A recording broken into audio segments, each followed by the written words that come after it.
Welcome back class 11। हाय, मैं हूं सार्थक और हम पढ़ रहे हैं फिजिक्स में पढ़ रहे हैं बेसिक मैथमेटिक्स। पहले बता चुका हूं कि ये वाला जो पार्ट कर रहे हैं मैथ्स का इन फिजिक्स, ये बहुत ज़रूरी है अगर हमें 2 साल क्लास 11th और 12th में मैथ्स से डरना नहीं है। ये बिल्कुल नई चीज़ है, कैलकुलस पढ़ रहे हैं हम लोग मैथ्स का, और ये चीज़ें हमने इससे पहले नहीं पढ़ी होती। सो हम लोग इस पर ऑलरेडी एक लेक्चर कवर कर चुके हैं जिसमें मैंने बात की थी कैलकुलस 2 टाइप का होता है, डिफरेंशिएशन, इंटीग्रेशन, जो हमें पढ़ना है। हमने बात की थी कैलकुलस यानी डिफरेंशिएशन इंटीग्रेशन का मतलब क्या होता है, फिजिक्स में उसका रोल क्या होने वाला है। फिर हमने पढ़े कुछ फॉर्मूले और कुछ किए थे सवाल। होपफुली सब लोग पिछले लेक्चर में थे। अगर कोई यहाँ पे नया है, पहली बार आया, तो प्लीज़ पिछला लेक्चर देख के ये लेक्चर कंटिन्यू करें। स्टार्ट करते हैं आज का लेक्चर। और लेक्चर स्टार्ट करने से पहले एक सवाल जो आखिरी मैंने दिया था होमवर्क। क्वेश्चन क्या था कि वेलोसिटी दे रखी है as a function of time t² + 2, और हमसे पूछा गया है एक्सेलरेशन जब टाइम हो 3 सेकेंड और 0 से 3 सेकेंड के लिए डिस्प्लेसमेंट। 2 पार्ट है क्वेश्चन में, 2 पार्ट है, 0 से 3 सेकेंड के लिए, 0 से 2 सेकेंड के लिए डिस्प्लेसमेंट और एक्सेलरेशन। देखो बहुत बेसिक चीज मैंने बताई थी कि डिस्प्लेसमेंट को हम लोग डिफरेंशिएट करेंगे तो मिलता है वेलोसिटी, और वेलोसिटी को अगर हम लोग डिफरेंशिएट करेंगे तो मिलता है एक्सेलरेशन, और एक्सेलरेशन को वापस से इंटीग्रेट कर दें तो मिलता है हमें वेलोसिटी, और वेलोसिटी को भी वापस से इंटीग्रेट कर दें तो मिल जाता है हमें डिस्प्लेसमेंट। ये बहुत सिंपल सी बात थी जो लास्ट टाइम हम लोग समझ चुके हैं। किसी भी फंक्शन को डिफरेंशिएट करेंगे फिर वापस से इंटीग्रेट कर देंगे तो हमें वही वाला फंक्शन वापस मिल जाता है। ठीक है, ये बात हम लोग कर चुके हैं। क्वेश्चन करें पहले आज का। तो मुझे पता है कि वेलोसिटी का फंक्शन है, इससे मैं एक्सेलरेशन के लिए मुझे क्या करना पड़ेगा, डिफरेंशिएट, यानी dv अपॉन किसके साथ, टाइम के साथ। तो ये दे दिया मुझे एक्सेलरेशन। ठीक है, तो कितना आएगा t², यानी मैंने बताया था x की पावर n, वो वाला डिफरेंशिएशन है। तो क्या होता है, एक पावर कम हो जाती है और जो n होता है वो बाहर आ जाता है, मतलब 2 तो आएगा बाहर, और t के पावर में 2 - 1 यानी कि 1, और 1 को मैं लिखूं या ना लिखूं कोई मतलब नहीं। उसके अलावा कांस्टेंट का डिफरेंशिएशन होता है 0, कांस्टेंट का डिफरेंशिएशन 0। कब पूछा है, जब टाइम 3। तो ये जो t की वैल्यू है यहाँ पे 3 रख देंगे, तो मेरा जैसे ही मैंने 3 रखा तो ये मुझे मिला 6। क्या लिखा मैंने, एक्सेलरेशन, तो इसकी यूनिट होती है मीटर पर सेकंड स्क्वायर। मतलब टाइम जब 3 सेकंड है तो मेरी एक्सेलरेशन की वैल्यू आएगी 6 मीटर पर सेकंड स्क्वायर। दूसरा पार्ट करते हैं डिस्प्लेसमेंट निकालने के लिए क्या करना पड़ेगा, वेलोसिटी दे रखा है, वापस आना यानी इंटीग्रेट करना है। कैसे करेंगे, देखो S से मतलब डिस्प्लेसमेंट लिखा मैंने। ठीक है, जब मुझे डिस्प्लेसमेंट निकालना है तो ये करना पड़ा इंटीग्रेट, ये रहा साइन। वेलोसिटी जो भी फंक्शन है उठा के यहां रखता हूं, t² + 2, और इसका करना है मुझे टाइम के साथ इंटीग्रेट। कब से कब तक, 0 से लेके लोअर लिमिट हायर लिमिट 2, ये बात करनी है। ठीक, फॉर्मूला हमने देख रखा है t², मतलब इसमें पावर क्या होता है, t², n+1, तो यहां पे t पे 2 ऑलरेडी है, +1 हो गया तो 3, और ये जो n+1 है ये नीचे भी आता है तो 3 यहां भी आ गया, +2।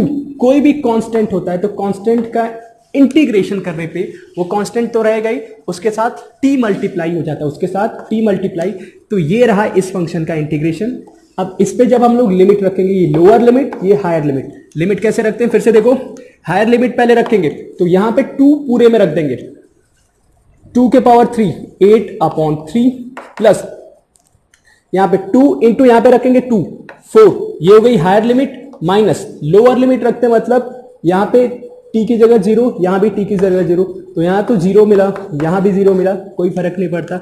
ये सिर्फ है हमारा आंसर। कितना आएगा, 8 3 12 और 12 8 20, 20/3 डिस्प्लेसमेंट है तो यूनिट होगी metre. This will be our final answer. समझ में आया, होपफुली आप लोगों ने भी यही इसी तरीके से कर रखा हो और ये क्वेश्चन सही कर रखा हो। ठीक है, तो ये रहे दोनों आंसर। इसके अलावा आज हमें क्या पढ़ना है, मैंने बता रखा था कि आज हम लोग कुछ और मेथड्स पढ़ेंगे डिफरेंशिएशन के, जो हमारे लिए ज्यादा जरूरी हैं, मतलब आगे जिनसे हमारी गाड़ी रुक सकती है। तो इसके अलावा जैसे अगर मैं आपको बोलूं कि बताओ भैया कि एक फंक्शन है, आ रहा है क्या, नहीं आ रहा है, यहां पे एक फंक्शन है y और इसकी वैल्यू कुछ दे रखी है x² sin x। करोगे डिफरेंशिएट हो पाएगा, या फिर इसके अलावा ऐसा देख लो, अगर कोई हमें फंक्शन दे रखा है y equals to x square plus 2, इसके पावर में दे दो 3, इसको करो, कर पाओगे? या फिर एक और क्वेश्चन मैं आपको दे दूं कि मुझे डिफरेंशिएट करना है e के पावर x, नीचे है एक्स क्यूब, कर पाएंगे क्या?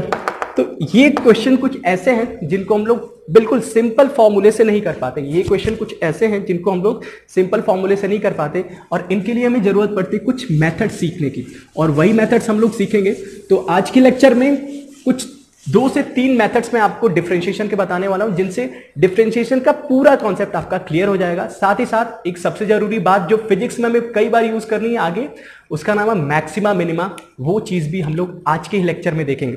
स्टार्ट करते हैं आज की क्लास। और आज की क्लास में सबसे पहले मैं क्या बताऊंगा, ये एक बार बताया, फिर से बोलता हूं, हम लोग फंक्शन को देखेंगे कि एक से ज्यादा अगर फंक्शन आ गया तो उसे जोड़ना, घटाना, एडिशन, सब्सट्रैक्शन, मल्टीप्लीकेशन, डिवीजन, और उसके अलावा चेन रूल यहां पे आता है डिफरेंशिएशन में, वो सारी बातें सीखने वाले हैं। साथ ही साथ हम लोग सीखेंगे मैक्सिमा मिनिमा।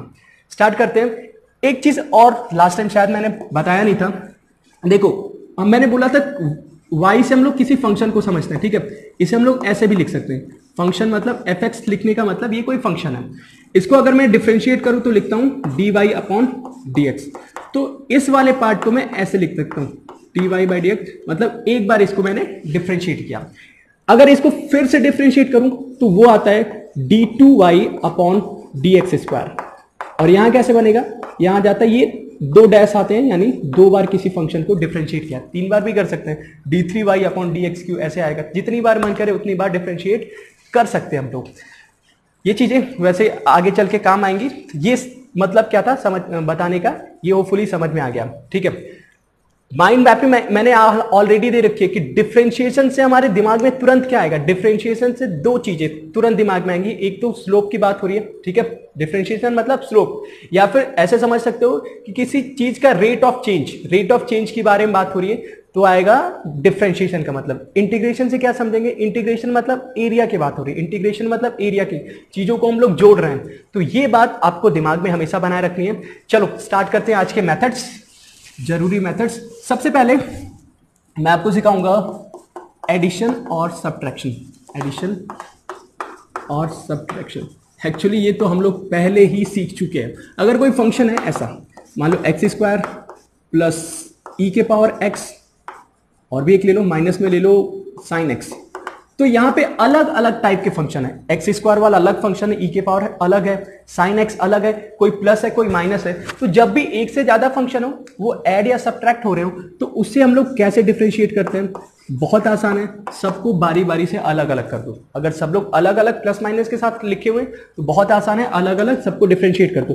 2x को कितना आता है, एक्स स्क्वायर को कितना डिफरेंशिएट करने पे पावर बाहर आएगी, और x के पावर 2 - 1, तो यहां पे आएगा 1, यानी 2x। ई के पावर ऐसा फंक्शन है, डिफरेंशिएट करो इंटीग्रेट करो कोई फर्क नहीं पड़ता। साइन एक्स का डिफरेंशिएशन कितना होता है, cos x, फॉर्मूला याद रख लो, साइन एक्स का कितना होता है, cos x। बहुत आसान सा सवाल था।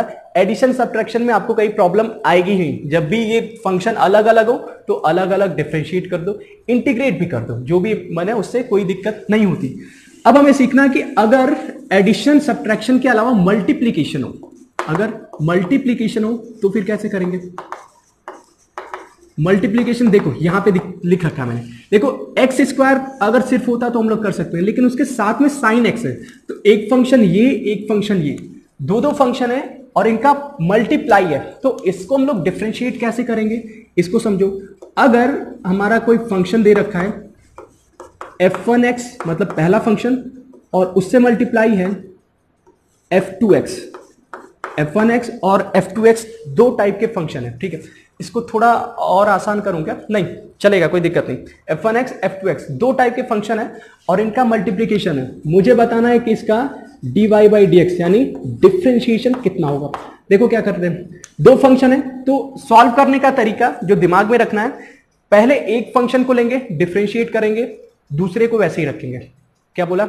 एक को डिफरेंशिएट किया, दूसरे को वैसे ही रखा, प्लस पहले को वैसे ही रख के दूसरे को डिफरेंशिएट कर देंगे। क्या मैंने बोला, ध्यान से देखो। जब मैं पहले वाले फंक्शन को यानी d ऑफ f1x कर दूंगा,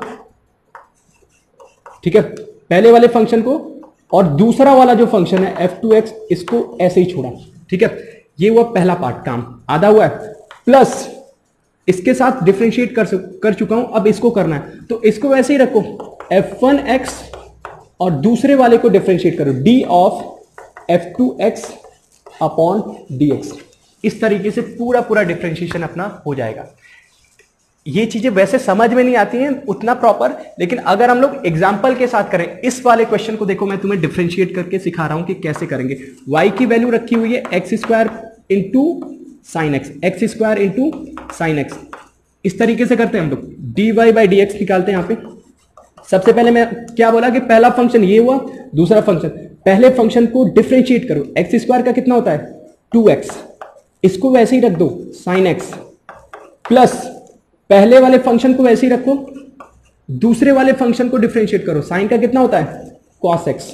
हो गया डिफरेंशिएशन।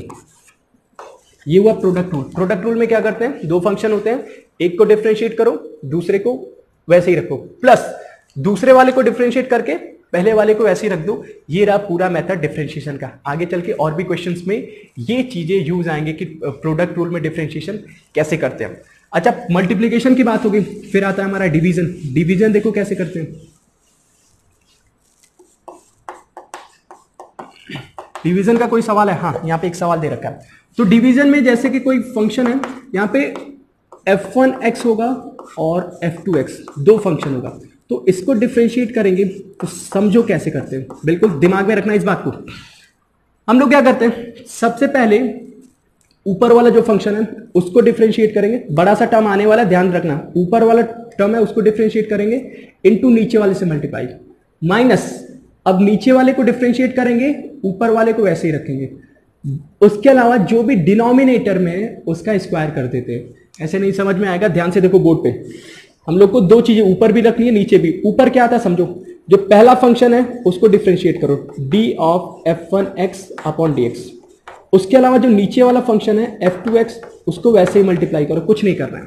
माइनस टाइम्स अब नीचे वाले फंक्शन को डिफरेंशिएट करना है। देखो इसको तो वैसे ही रखना है तो इसको वैसे ही रख दो f1x, और नीचे वाला जो फंक्शन है d ऑफ f2x, इसे डिफरेंशिएट करके ऊपर का काम हो गया, ऊपर का काम हो गया। नीचे क्या है, जो f2x है इसको डिफरेंशिएट वगैरह कुछ नहीं करना होता, इसे सिर्फ स्क्वायर कर देते हैं। इसे डिफरेंशिएट नहीं करना होता, इसे क्या कर देते हैं, सिर्फ स्क्वायर। ये होता अपना पूरा प्रोडक्ट रूल। दिखने में बहुत बड़ा सा टर्म आ रहा है, लेकिन जैसे 2-4 सवाल प्रैक्टिस करोगे ये चीजें बिल्कुल दिमाग में सेट हो जाती है, कभी भूलोगे ही नहीं। ये वाला एग्जांपल करके देखते हैं। अगर मेरा y की वैल्यू दे रखी है e के power x upon x cube, देखो dy बाई डी एक्स मैं निकाल रहा हूं।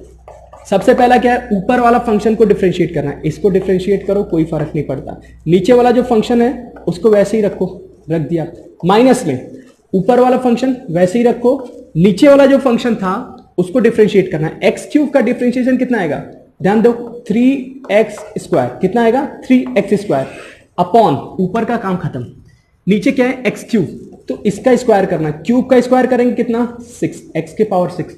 ये हो गया मेरा पूरा डिवीजन रूल से डिफरेंशिएशन। एक और सवाल कराता हूं, थोड़ी दिमाग में ये चीजें बनी रहे, इसलिए एक और क्वेश्चन देता हूं। यहां पे अगर हमारा मान लो कुछ दे दिया एक्स स्क्वायर और नीचे दे दिया हमारा साइन एक्स, साइन बहुत बार ले चुके, कॉस एक्स ले लो, ठीक है। इसको बोला कि डिफरेंशिएट करके दिखाओ, तो मैं करता हूं d Y upon D x. मैं बोर्ड पे कर रहा हूं, इससे पहले दिमाग में आपके कैलकुलेशन होनी चाहिए। ये चीजें चेक करो, जो मैं आंसर फाइनल निकाल रहा हूं आपका मैच कर रहा है कि नहीं। देखो डिफरेंशिएट करते हैं, सबसे पहले ऊपर वाले फंक्शन को डिफरेंशिएट, एक्स स्क्वायर का कितना 2x, नीचे वाला वैसे ही रख दो cos x, माइनस ऊपर वाला वैसे ही रखो, कोई कुछ नहीं करना है। नीचे वाला जो फंक्शन है उसको डिफरेंशिएट करो, cos x का डिफरेंशिएशन कितना आता है sin x, cos का कितना, लेकिन माइनस के साथ, माइनस माइनस प्लस हो गया, नीचे जो cos x है उसको स्क्वायर कर दो, cos स्क्वायर x, मतलब इसका पूरे का स्क्वायर x। तो इस तरीके से हमने ये भी सीख लिया कि डिवीजन रूल कैसे होता है, ठीक है। डिफरेंशिएशन के सब एडिशन, सब्ट्रैक्शन, प्रोडक्ट और डिवीजन सब कुछ सीख लिया। अब आखिरी इसमें का रूल और सबसे जरूरी रूल जिसका नाम है चेन रूल। समझो होता क्या चेन रूल पहले, क्योंकि ये चीज हमें कई बार काम आएंगी। चेन रूल, फोर्थ चीज पढ़ लो, चेन रूल। ये वाला जो चीज दिखा था ना, मैंने कहाँ लिखा था, हाँ यहाँ पे 3 था। यहाँ पे देखो एक्स स्क्वायर प्लस 2 है, उसके पूरे के पावर 3 है। एक्स स्क्वायर प्लस 2 है, उसके पूरे के पावर 3 है। अगर सिर्फ एक्स के पावर में कुछ होता तो मैं डायरेक्ट कर लेता, लेकिन अंदर खुद एक फंक्शन है और फंक्शन के भी पावर में, ठीक है। तो इस तरीके का जब भी फंक्शन आता है तो इसको हम लोग ऐसे लिखते हैं कि कोई फंक्शन है एफ और उसके भी अंदर कोई जी एक्स फंक्शन है। इवन ऐसा भी हो सकता है, एफ एक फंक्शन है, उसके अंदर दूसरा फंक्शन है, उसके भी अंदर फंक्शन हो सकता है। सोचने का तरीका क्या होता है ये सब समझो पहले।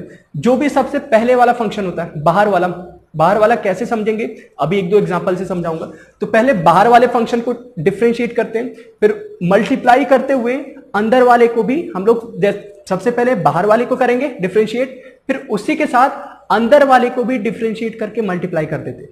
क्या मैंने बोला समझ नहीं आओगा, लेकिन ध्यान से देखो। अगर यहाँ पे dy बाई डी एक्स लिखा तो देखो सबसे पहले हम लोग क्या करेंगे, एफ ऑफ, ठीक है, मैं सबसे पहले ये पूरे का जो फंक्शन है उसी को एक बार डिफरेंशिएट कर दिया जो बाहर वाला है, ठीक है, इनटू अंदर वाला जो फंक्शन है इसको भी डिफरेंशिएट करूंगा और दोनों को मल्टीप्लाई कर दूंगा, तब जाके मुझे इसका मुझे रिजल्ट मिलता है चेन रूल का, ठीक है। देखो इस वाली चीज में एक्चुअल में फॉर्मूले से बहुत चीजें क्लियर नहीं होती, फॉर्मूले से अच्छा होता है हम लोग कि एग्जांपल्स के थ्रू देखें। तो एग्जांपल्स मैंने कौन सा दे रखा है, हाँ ये दे रखा है एक्स स्क्वायर प्लस 2 के पूरे के पावर 3। समझो कैसे सॉल्व करेंगे। मैं मानूंगा कि एक्स स्क्वायर प्लस 2 मैं अभी नहीं देख रहा हूं, मैं मान रहा हूं कि कोई फंक्शन है उसके पावर 3 है, ठीक है। तो किसी के पावर 3 हो तो हमें उसका तो आता ही है, फिर जैसे ही पावर 3 वाला हो जाएगा फिर अंदर आएंगे और अंदर वाले को डिफरेंशिएट करेंगे। देखो कैसे, पूरा सीक्वेंस से देखना, ध्यान से देखते रहना। एक दो और सवाल कराऊंगा इस पे। इसको पूरे को एक फंक्शन मान लिया, उसके पावर 3 है, तो किसी के पावर के एक्स, ऐसा समझो कि फंक्शन के पावर 3 है, तो कैसे करते हैं, पावर वाला एक कम होगा और जो पावर 3 है वो बाहर आ जाएगा। तो 3 पूरा फंक्शन क्या है वैसे लिखो, और इसका पावर 3 था तो आ गया एक कम होके 2, बड़े फंक्शन का हो गया। अब बड़े फंक्शन के बाद अंदर चलते हैं हम लोग, अंदर चलते हैं तो अंदर क्या है, इनटू करके ये वाला फंक्शन को पूरा डिफरेंशिएट करो। 2x को कितना होगा, सॉरी एक्स स्क्वायर का कितना होगा 2x और 2 का कितना होगा 0, ठीक है। तो 0 है तो 0 का कोई मतलब है नहीं। ये पूरा जो रिजल्ट आया मल्टीप्लाई कर देंगे हम लोग, तो ये मुझे इस वाले बड़े वाले टर्म का डिफरेंशिएशन मिला, इस बड़े वाले टर्म का डिफरेंशिएशन मिला। होपफुली अब तक साथ में हो। एक और एग्जांपल दिखाता हूं, देखो ध्यान से। यहां पे अगर हमें कोई फंक्शन दे रखा है साइन, इसके भी अंदर देख लो एक्स स्क्वायर प्लस 3x, इस पूरे का मैं कर दूं पावर 3, ठीक है। बड़ा सा टर्म दिख रहा है। अगर मुझे बोला जाए कि इसको डिफरेंशिएट करके दिखाओ, सोचेंगे कैसे। सबसे पहले ये पूरा जो टर्म है, मान लो एक फंक्शन है उसके पावर 3 है, तो फंक्शन के पावर 3 है तो पहले उसको डिफरेंशिएट करेंगे, फिर अंदर एंटर करेंगे इस फंक्शन के, फिर उस फंक्शन के अंदर क्या, साइन, ठीक है। तो साइन का डिफरेंशिएशन आता है, तो साइन को डिफरेंशिएट कर देंगे, लेकिन साइन के अंदर भी कुछ बैठा हुआ है, तो फिर इसके अंदर वाले को भी डिफरेंशिएट करेंगे और सबको मल्टीप्लाई कर देंगे, वो होगा रिजल्ट। ध्यान से देखो कैसे करेंगे। इसका अगर मुझे dy अपॉन dx करना है, इसका मुझे dy अपॉन dx करना है, तो सबसे पहले पूरे के पावर 3, तो कोई फंक्शन के पावर 3, तो 3 आ गया बाहर, पूरा फंक्शन लिखो, sine of x square plus 3x, और ये जो पावर 3 था एक कम हो गई 2 हो गया, इनटू बड़े वाले का हो गया, अंदर एंटर करो साइन का, साइन के अंदर कोई फंक्शन है, साइन का डिफरेंशिएशन कितना होता है, कॉस, और अंदर वाली पूरी चीज लिख दो x square plus 3x। Sign तक हो गया, अंदर अभी भी नहीं पहुंचे, इनटू अंदर वाले को भी करो, तो अंदर वाले का एक्स स्क्वायर का कितना होगा 2x और 3x का कितना होगा 3। ये पूरा मिल गया मुझे, ये पूरा मिल गया पूरे टर्म का डिफरेंशिएशन। थोड़ा समझ में आ रहा होगा कि पूरे बड़े से टर्म का डिफरेंशिएशन कैसे करेंगे। एक दो सवाल मैं दूंगा आपको घर से करने के लिए, घर से करो और इस पे प्रैक्टिस करो। इसके आंसर भी नेक्स्ट वीडियो में मैं लिख दूंगा, ठीक है। आप लोग मैच करा लेना कि क्या आंसर मैच कर रहे हैं क्या, जल्दी से नोट करो। y की वैल्यू अगर कुछ दे रखी है, प्रोडक्ट रूल है यहाँ पे, सॉरी डिवीजन रूल, साइन थोड़ा सा अच्छा देता हूं, ऐसा लो, cos x upon x square plus 2, division rule भी है और यहाँ पे डिवीजन रूल से ही हो जाएगा वैसे तो, ठीक है। इसके अलावा एक और फंक्शन ले लो, ई के पावर एक्स स्क्वायर प्लस 2, ठीक है, इंटू साइन एक्स। इसको डिफ्रेंशिएट करना, मैं थोड़ा सा हिंट दे देता हूं कि कैसे डिफ्रेंशिएट करना। सबसे पहले 2 है, प्रोडक्ट रूल लगेगा, समझ में आ रहा है। तो यहां पे जब पहला फंक्शन हम लोग डिफ्रेंशिएट करेंगे तो ई के पावर एक्स, ये पूरे को क्या माना, एक फंक्शन माना। ई के पावर का डिफरेंशिएशन ई के पावर एक्स का सेम होता है, लेकिन ये जो पावर है उसको भी डिफरेंशिएट करना पड़ेगा और वो मल्टीप्लाई में आएगा, ठीक है। तो इस तरीके से पहले टर्म का होगा, फिर दूसरा टर्म आसानी से कर सकते हैं, माइनस प्लस, इसको वैसे ही रख देंगे, कुछ नहीं करना है, इसको डिफरेंशिएट करेंगे तब जाके आंसर मिलेगा। नेक्स्ट वीडियो में मैं इसका आंसर दे दूंगा, मैच करा लेना सही कर पा रहे हो कि नहीं, ठीक है। तो ये चीजें हमने सीखी डिफरेंशिएशन के बारे में, बहुत बेसिक से मेथड्स। इसके अलावा और हमें सीखना है इसमें मैक्सिमा और मिनिमा के बारे में। और क्या हमें सीखना है, मैक्सिमा और मिनिमा के बारे में। एक और चीज बता दूं, एडिशनल है, जान लोगे तो और अच्छी बात है। इंटीग्रेशन में भी कुछ रूल्स होते हैं, इंटीग्रेशन में भी कुछ रूल्स होते हैं, क्या स्पेलिंग, हाँ, इंटीग्रेशन में भी कुछ रूल्स होते हैं। देखो इंटीग्रेशन में एडिशन सब्ट्रैक्शन सेम होता है जैसा डिफरेंशिएशन में होता है, मतलब अलग अलग फंक्शन है, अलग अलग इंटीग्रेट कर दो। प्रोडक्ट रूल भी है वहां पे, और प्रोडक्ट रूल थोड़ा सा जैसे यहाँ पे फिजिक्स में हम लोग बहुत यूज में नहीं लेते, लेकिन मैं थोड़ा सा हिंट दे देता हूं कि अगर 2 फंक्शन का इंटीग्रेशन हो, f1x का इंटीग्रेशन और f2x का इंटीग्रेशन, ठीक है, dx के साथ, तो हम लोग को तरीका क्या होता है मैं बता दे रहा हूं, एज सच इसको बहुत यूज तो नहीं आएगा। तो हम लोग जब भी 2 फंक्शन का इंटीग्रेशन करते हैं तो हम लोग यहां पे क्या करते हैं कि इस पे 2 फंक्शन चूज करने होते हैं, फर्स्ट फंक्शन, सेकंड फंक्शन, ठीक है। बहुत डिटेल मैथ्स में पढ़ोगे कि फर्स्ट फंक्शन क्या होता है, सेकंड फंक्शन। एक फंक्शन चूज करते हैं तो सबसे पहले हम लोग एक जो फंक्शन है उसको इंटीग्रेट करते हैं, ठीक है, एक फंक्शन है इंटीग्रेट करते हैं, दूसरे फंक्शन को वैसे ही रखते हैं, दूसरे फंक्शन को वैसे रखते हैं, माइनस, फिर क्या करते हैं, इंटीग्रेशन का बड़ा सा साइन लगाते हैं, पहले वाले फंक्शन को देखो इसमें फिर माइनस लगाते हैं, और फिर जो दूसरा वाला फंक्शन हमने छोड़ रखा होता है, दूसरा वाला फंक्शन हमने छोड़ रखा होता है, इसको यहां पे करना पड़ता है डिफरेंशिएट, इसको हमें करना पड़ता है डिफरेंशिएट, और पहला वाला फंक्शन वैसे के वैसे ही लिखा जाता है, ठीक है। इससे जो रिजल्ट आता है, तो ये मुझे मिलता है प्रोडक्ट रूल से। इतनी बड़ी चीजें, इतनी दिमाग लगाने की चीज जरूरत नहीं है, जस्ट एक पार्ट था इसलिए मैंने बता दिया।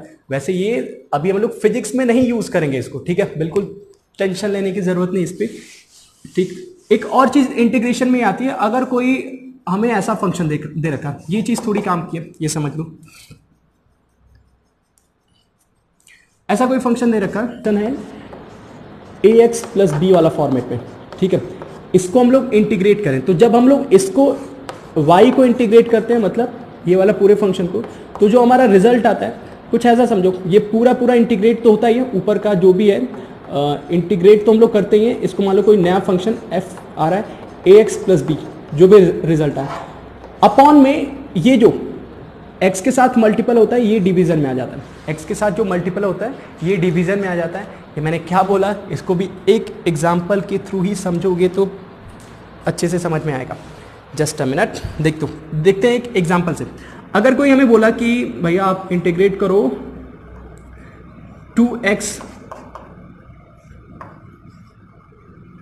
ये तो बहुत आसान है ना, 2x प्लस 3 को इंटीग्रेट करना, तो ये तो हम लोग कर ही लेंगे, ठीक है, अलग अलग है, एडिशन वाली चीजें कर सकते हैं। लेकिन मुझे अगर कोई बोले कि भैया आप साइन ऑफ 2x प्लस 3 को इंटीग्रेट करके दिखाओ, साइन ऑफ 2x प्लस 3 को इंटीग्रेट करके दिखाओ, तो देखो साइन x होता है तो मुझे पता है, साइन का तो होता है माइनस कॉस, वो कर लेंगे, लेकिन अंदर में ये चीज लिखी हुई है, यानी चेन रूल जैसी चीज यहां पे भी दिख रही है। इसका नाम एक्चुअल में चेन रूल नहीं होता, लेकिन सॉल्व करने का इसे हम लोग क्या करेंगे, साइन का क्या होता है माइनस कॉस, और अंदर का जो भी फंक्शन है पूरा लिख दो, ठीक है, अपॉन में ये जो अंदर वाला फंक्शन है अगर लीनियर हो तभी ये रूल लगता है, ये लीनियर हो तभी रूल लगता है, ठीक है। लीनियर के साथ ये वाले जो टर्म मल्टीप्लाई है इससे हम लोग ले आते हैं डिवीजन में, और इसके अलावा प्लस सी लगा देते हैं। क्यों लगाते हैं ये भी मैंने बता रखा है, ठीक है। ये मैंने एक और रूल है इंटीग्रेशन में हम लोग यूज करते हैं। देखो अभी आखिरी में जो चीजें बता रहा हूं ना, ये चीजें पूरी तरह से समझ में ना भी आए तो भी परेशान मत होना, क्योंकि फिजिक्स में ये चीजें हमें बहुत बार नहीं मिलेंगी। मैंने पहले ही बता दिया था कि हमने ऑलरेडी जो भी अच्छी चीजें, काम की चीजें पढ़ रखी है। ये मैंने इसलिए बता दिया ये सब रूल्स क्योंकि ये ना बोलो कि मास्टर सब चीजें बताता नहीं, कुछ चीजें छोड़ भी देता है। सिर्फ जानने के लिए जो लोग भी अच्छी तैयारी करना चाहते हैं तो उनको पूरा कंटेंट मिले, इस पर्पज से मैंने ये सब चीजें भी बता रहा हूं। ठीक है, एक सबसे जरूरी चीज इसमें अभी बची हुई है, ठीक है, जिसका नाम है maxima and minima. Maxima and minima समझो, और समझो कैसे कर। मिनिमा लिखा ना, मिनिमा, हाँ मिनिमा लिखा मैंने। मैक्सिमा मिनिमा को समझते हैं, कब काम पड़ेगा। तो जब भी ना फिजिक्स में कभी भी क्वेश्चन ऐसा दिख जाए कि किसी भी चीज की मैक्सिमम या मिनिमम वैल्यू कैलकुलेट करनी है, ठीक है, किसी भी चीज की, जैसे कोई चीज पूछेगा कि ये चीज कब मैक्सिमम होगी, ये चीज कब मिनिमम होगी, तो जब भी ऐसा वर्ड सुनने को मिले बहुत सारे क्वेश्चन में देखेगा, तो हम लोग को वहां पे यूज करना पड़ता मैक्सिमम मिनिमम। बहुत आसान सी चीज होती है, जो भी फंक्शन है डिफरेंशिएट करके जीरो कर देना। जो भी फंक्शन है डिफरेंशिएट करके जीरो कर दोगे तो तुम्हें मैक्सिमम या मिनिमम वैल्यू मिल जाएगी। इतना सा काम करना होता है। जो भी एक फंक्शन मिलता है, टाइम का हो, डिस्टेंस का हो, तो उसे हम लोग इक्वेट करके, उसको हम लोग डिफरेंशिएट करके जीरो के बराबर रखते हैं, तो हमें मैक्सिमम या मिनिमम वैल्यू मिल जाती है उस फंक्शन की। क्या बोला? अगर कोई फंक्शन है y equals to F X, तो फॉर मिनिमम या मैक्सिमम मुझे क्या, पहला स्टेप क्या होता है फॉर मिनिमम या मैक्सिमम?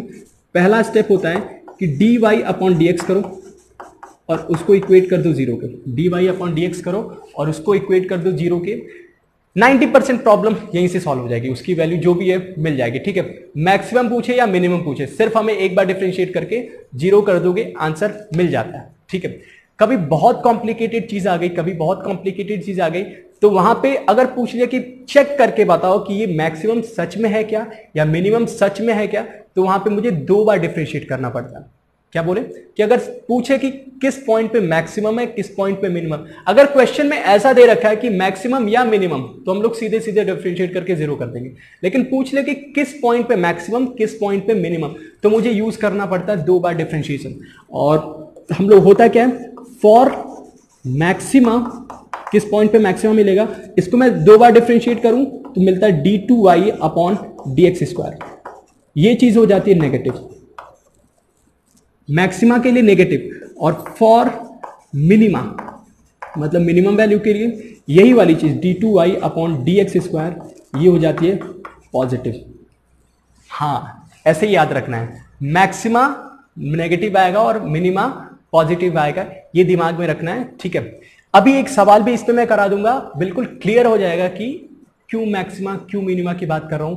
उसके अलावा इसको ग्राफिकली भी अलग, मतलब एडवांस की चीज बता रहा हूं, ना समझ में आए तो परेशान ना होना। ठीक है, कैसे ग्राफिकली हम लोग बताते ये भी समझना चाहो तो समझ लो। जैसे मान लो कोई फंक्शन है x एंड y, ऐसा कुछ दे रखा है, ऐसा कुछ ग्राफ है, ठीक है, ऐसा कुछ ग्राफ दे रखा है, तो मुझे पता है इस ग्राफ की इस वाली पॉइंट पे क्या है, मैक्सिमम है, और इस वाली पॉइंट पे क्या है, मिनिमम। मतलब यहाँ पे इस ग्राफ ने मैक्सिमम वैल्यू ली और यहाँ पे मिनिमम वैल्यू ली। ठीक है, तो मैक्सिमम मिनिमम हम लोग कैसे बताते हैं? जैसे देखो कोई भी फंक्शन है, उसका ग्राफ बना हुआ है, उससे मैंने किया डिफरेंशिएट। डिफरेंशिएट मतलब होता है स्लोप। तो यहाँ पे इस पॉइंट पे और इस पॉइंट पे अगर स्लोप निकालूं, जैसे ये जो लाइन है और ये जो लाइन है, ये एक्स एक्सिस के पैरेलल है, तो x axis, positive x axis से कितना एंगल बना रहा है, 0 डिग्री। तो इन दोनों लाइंस का स्लोप है 0, और इसीलिए जहां पे भी स्लोप 0 आता है वहां पे हमें मैक्सिमा या मिनिमा मिलता है। ये बात समझ में आई? अब मैंने 2 बार डिफरेंशिएट करने वाली बात क्यों बताई?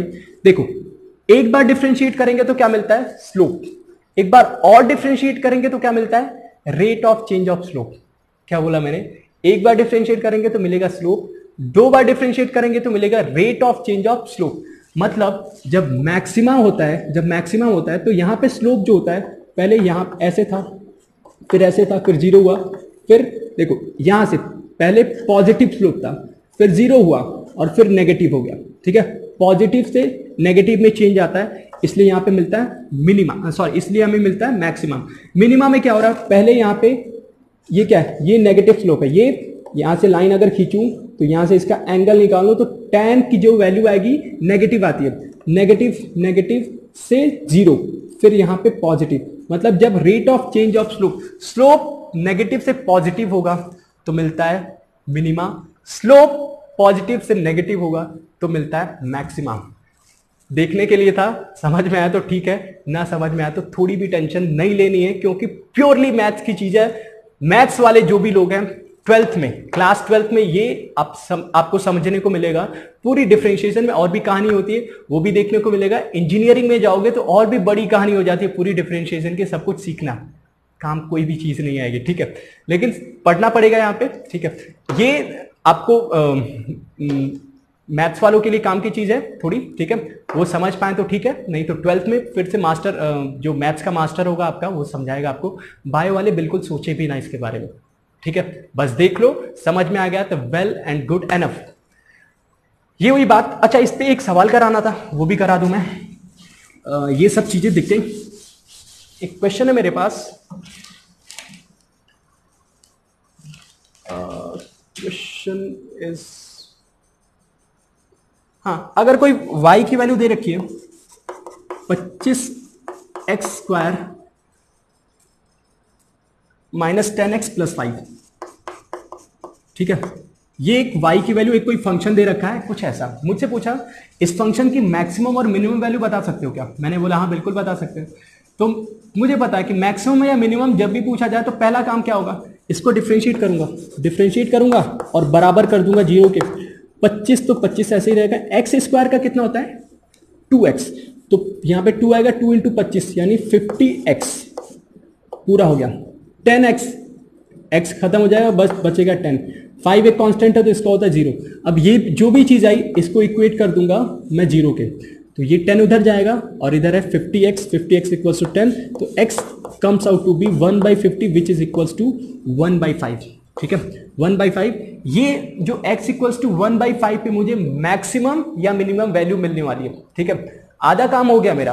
लेकिन अगर कोई मुझसे इसमें पूछ ले भैया ये x इक्वल्स टू 1/5 पे मैक्सिमम वैल्यू है या मिनिमम, ये मुझे पता है कि या तो मैक्सिमम या तो मिनिमम, लेकिन पूछे कि है क्या बताओ मैक्सिमम या मिनिमम, तो मैं क्या करूंगा, इस वैल्यू को इसमें यहां पे पुट करूंगा, इस वैल्यू को यहां पे पुट करूंगा, और पुट करने के बाद एक बार मैं चेक करता हूं, सॉरी यहां पे डायरेक्टली पुट नहीं करूंगा, इसको पुट करोगे तो 0 आएगा। मुझे मैक्सिमम या मिनिमम के लिए मैंने बताया क्या करना पड़ेगा, डबल डिफरेंशिएट d2y/dx² करते हैं। तो यहां पे क्या मिला 50x, तो x चला गया, 50 बचा, -10, तो सिर्फ ये मिला, और 50 क्या है एक पॉजिटिव, सिर्फ 50 क्या है एक पॉजिटिव, मतलब मिनिमा है। इस पॉइंट पे मुझे मिनिमा मिला, ठीक है, और मैक्सिमा की बात ही नहीं हो पा रही यहां पे। तो यहां पे अगर मान लो ये 50 डायरेक्टली प्लस मिल गया तो ठीक है, अगर मुझे 50x या 50x² ऐसा कोई टर्म मिलता तो मैं इस x की वैल्यू को यहां पे रखता, और उस x की वैल्यू पे जो भी वैल्यूज मिलती, प्लस पॉजिटिव मिलता तो मिनिमा और नेगेटिव मिलता तो मैक्सिमा। इस टाइप से क्वेश्चन को करते हैं। होपफुली आज का थोड़ा सा ओवरलोड वाला लेक्चर आप लोग हैंडल कर पाए तो बहुत अच्छी बात है। और फिर भी अगर इसमें से मैक्सिमम चीजें, शुरुआत की चीजें अच्छी थी समझने वाली, लास्ट की 1-2 चीजें थी जो थोड़ी सी ऊपर से निकल सकती है, फिर भी अगर सोच पाए समझ पाए बहुत अच्छी बात है। फिर यहाँ पे अपना मैथ्स वाला काम खत्म हो गया, ठीक है, अब मैथ्स हमें प्रॉब्लम क्रिएट नहीं करेगा। मैंने यहाँ पे बेसिक वाली बात बताई और थोड़ी एडवांस वाली बातें भी बताई। आपको बेसिक हमेशा दिमाग में रखना है, 2 बातें दिमाग में तो हमेशा ही चलती रहनी चाहिए। जब भी डिफरेंशिएशन आएगा तो हम लोग को स्लोप के बारे में सोचना है, स्लोप यानी रेट ऑफ चेंज के बारे में सोचना है। दूसरी बात, जब भी इंटीग्रेशन आएगा तो एरिया के बारे में सोचना है। इतनी बात अगर दोनों लेक्चर में से समझ में आई तो आगे फिजिक्स पे गाड़ी नहीं रुकेगी, ठीक है, ये बात समझनी थी। छोटे मोटे मेथड से वो समझ लिए, एडवांस की चीजें समझ में आई तो बहुत अच्छी बात है। बस यहाँ पे मैथ्स का काम खत्म। फिर से वापस आएंगे हम अपने फिजिक्स पे। फिजिक्स में फिर आगे अपनी गाड़ी बढ़ेगी। हमने बहुत बेसिक चीजें पढ़ रखी है फिजिक्स में, अब थोड़ी आगे की चीजें पढ़ेंगे, ठीक है। इक्वेशन ऑफ मोशन वगैरह हम लोग पढ़ने वाले हैं, उसमें तो पढ़ चुके हैं, और भी उसके आगे जैसे मोशन अंडर ग्रेविटी, फिर ग्राफ के बारे में बात करेंगे। ये सब चीजें आगे के लेक्चर्स में हम लोग डील करने वाले हैं, ठीक है। होपफुली यहाँ तक सब कुछ ठीक है। ध्यान रखो अपना, फिर मिलेंगे अगले लेक्चर में। Take care.